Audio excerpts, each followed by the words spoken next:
नागपुरातील दीक्षाभूमी या दीक्षाभूमी परिसरात अंडरग्राऊंड पार्किंगच्या नावाखाली जे खोदकाम करण्यात आलेले होते ते आता समतल करण्यात आलेले आहे, बुजवण्यात आलेले आहे।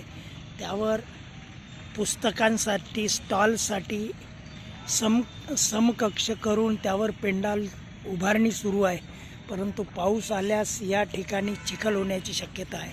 म्हणून स्मारक समितीने शासनाच्या वतीने इथे चुरी टाकून ही जागा व्यवस्थित करावी, जेणेकरून अचानक जर पाऊस आल्यास या ठिकाणावर ती चिखल आणि अस्ताव्यस्तता पसरू शकते आणि अडचण निर्माण होऊ शकते। म्हणून स्मारक समिती व शासनाला विनंती आहे की त्यांनी या ठिकाणी चुरी टाकून ह्या जागेला व्यवस्थित करावे, कारण पाऊस आल्यास या ठिकाणी पुस्तक प्रदर्शनी आणि